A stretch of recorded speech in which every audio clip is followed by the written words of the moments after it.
Hello there. In today's video, I am going to be testing a small panel of Antler lamellar armor. Armors like this were fairly common up north and could be made of whalebone, antler, or walrus tusks. I'd always wondered why this sort of thing wasn't more common throughout history. It makes a lot of sense to me since bones are designed to protect us anyway. In preparing for this video, I may have come up with the reason why. Armor like this requires relatively large, flat sections of bone. This is harder to acquire than you might think.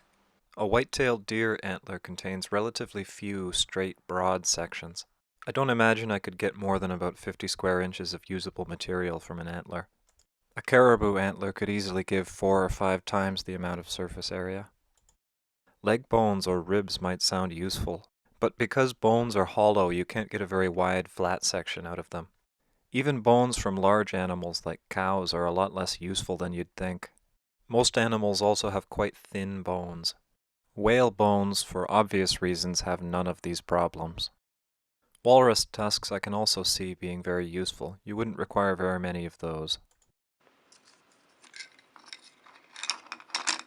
So for my little test panel, I took the broadest section of antler I could find and I split it into 3.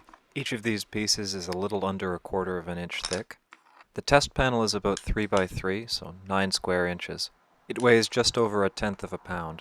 Extrapolating based on this, a breastplate and backplate made in this style would weigh a little under 9.5 pounds. Adding an apron or fald would bring it to a little under 17 pounds. You could easily shave off 1/3 of that weight without any ill effect simply by shaping the pieces more intelligently than I have done. I wouldn't be surprised if someone who knew what they were doing could get it down to half this weight. For those unfamiliar with antler, it's got 3 layers to it. First is a very thin, hard layer, then a slightly softer, much thicker layer. The core is spongy and soft. In terms of how antler compares to bone, it's a little bit heavier, a little bit softer, but much stronger. Bone is designed to withstand impacts while it's still alive. Antler is designed to withstand impacts while it's dead. I don't have any experience with walrus ivory, but reportedly it's heavier and stronger still. Antlers only have to last 1 season. Walrus tusks have to last a lifetime. Now the preamble's out of the way, let's get on with the test. Now obviously I'm not going to be able to cut through the antler. The question is whether or not it's brittle enough that I can just break through it. Apologies for the wind noise.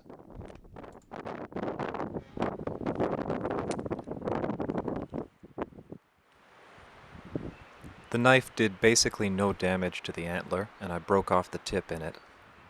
Now let's try some arrows. Since even softwood armor was able to break stone arrows, I'm not going to bother testing them against this. So let's try antler arrow against antler armor.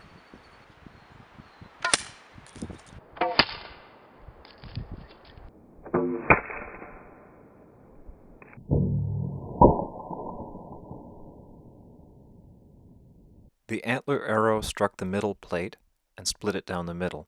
It also dented the plate underneath. It's worth noting that this middle plate was the one composed mostly of the spongy marrow. Still, not a promising start. Let's test some other weapons before the panel breaks apart. Next, the spear, destroyer of armor. Admittedly, not my strongest blow, but the spear did almost nothing.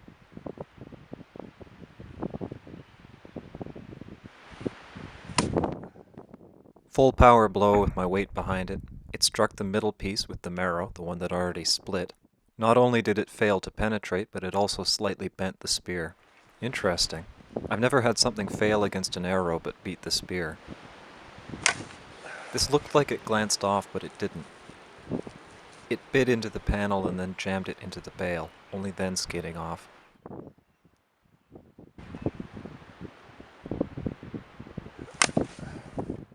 Another decent thrust directly into the center plate.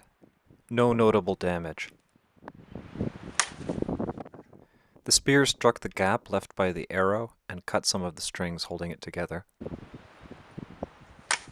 The spear was deflected by the antler. It's really interesting how well the antler does against the spear. I'm very impressed. The spear clearly doesn't hit hard enough to break the armor, so let's try a tomahawk. Skimmed along the surface and damaged some of the cords. Here it cut about a fifth of the way through the marrow plate. It's a little bit baffling how well it does against the spear and the axe, but how poorly it did against the arrows. Maybe that was just a fluke. Let's go back and try again.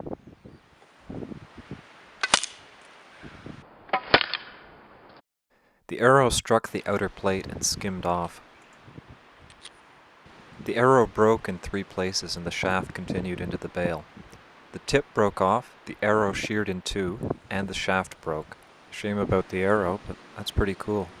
Let's see how a steel arrow does.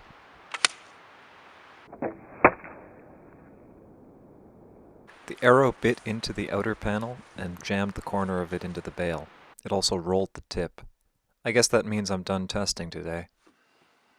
So, let's go over the damages. The arrow was the most surprising result. I don't really have anything to explain this.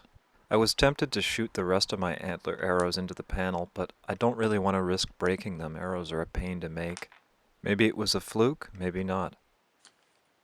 In terms of the armor itself, the only real damage it sustained was the cords breaking and that one bit shearing off from the arrow. I think the panel split because it contains the spongy core. Neither of the outer panels sustained more than cosmetic damage. So maybe it's just a case of you don't want to use the inside of the antler. Getting 3 slices out of an antler rather than 2 might not be worth it. In conclusion, the panel did very well. I'm very impressed. Thank you for watching. I hope you enjoyed. Goodbye.